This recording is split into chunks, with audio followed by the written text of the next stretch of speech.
আসসালামু আলাইকুম viewers, welcome back to my channel নুসাইবানুর কিচেনের পক্ষ থেকে সবাইকে স্বাগতম। আমার আজকের রেসিপি হচ্ছে ফুলকো ফুলকো পুয়া পিঠার রেসিপি। কিভাবে অল্প সময়ের মধ্যে খুব সহজেই ফুলকো ফুলকো পুয়া পিঠা বানানো যায়, তাহলে চলুন শুরু করা যাক।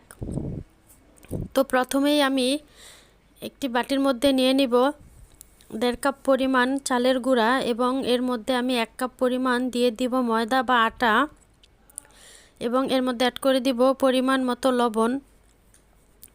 তো লবণ অ্যাড করার পরে এখন আমি দিয়ে দিচ্ছি কিছুটা নারকেল কুড়ানো। তো নারকেলটা অবশ্যই আপনারা আপনাদের ইচ্ছা মতো অ্যাড করতে পারেন, বেশি বা কম।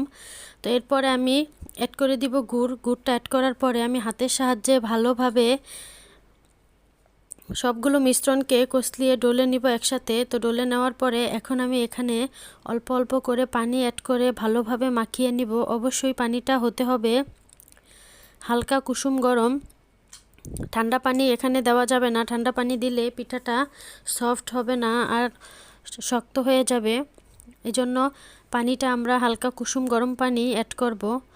তো অ্যাড করার এই পর্যায়ে দেখতেই পাচ্ছেন আমি কিভাবে পানিটা অল্প অল্প করে অ্যাড করে দিচ্ছি।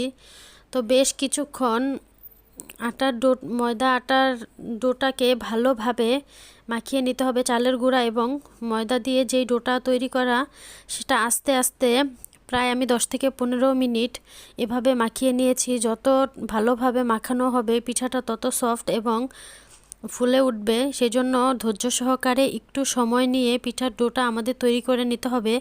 তো এ পর্যায়ে আমি অল্প অল্প করে পানি অ্যাড করে পিঠার সম্পূর্ণ ডোটা তৈরি করে নিচ্ছি। তো দেখতেই পাচ্ছেন আমার পিঠার ডোটা কতটা পরিমাণে নরম হয়েছে। আমি কিছুক্ষণ রেস্টে রেখে দিয়েছিলাম।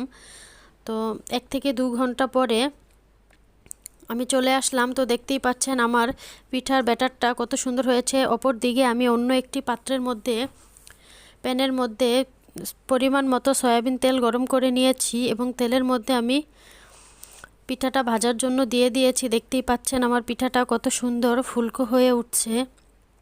তো এপাশ ওপাশ করে আমি অবশ্যই ভেজে নিব। আর এটা মাথায় রাখতে হবে, পিঠাটা ভাজতে দেওয়ার পরে অবশ্যই চুলার জালটা বাড়িয়ে দিতে হবে। মিডিয়াম বা লোতে দিলে হবে না, এতে করে পিঠাটা ফুলবে না। তেলটা অবশ্যই অনেক গরম থাকতে হবে। আর বন্ধুরা, ভিডিওটি যদি ভালো লেগে থাকে অবশ্যই আমার চ্যানেলটি সাবস্ক্রাইব করে দিবেন। আর যারা ইতিমধ্যে আমার চ্যানেলটি সাবস্ক্রাইব করে দিয়েছেন তাদের জন্য রয়েছে অসংখ্য ধন্যবাদ এবং বেশি বেশি লাইক, কমেন্ট অ্যান্ড শেয়ার করে আমার পাশে থাকবেন। তো দেখতেই পাচ্ছেন আমি কিভাবে পিঠাগুলো ভেজে নিয়েছি। আমার পিঠা দেখতে যেমন সুন্দর হয়েছে ফুলকো এবং খেতেও ভীষণ সুস্বাদু হয়েছে।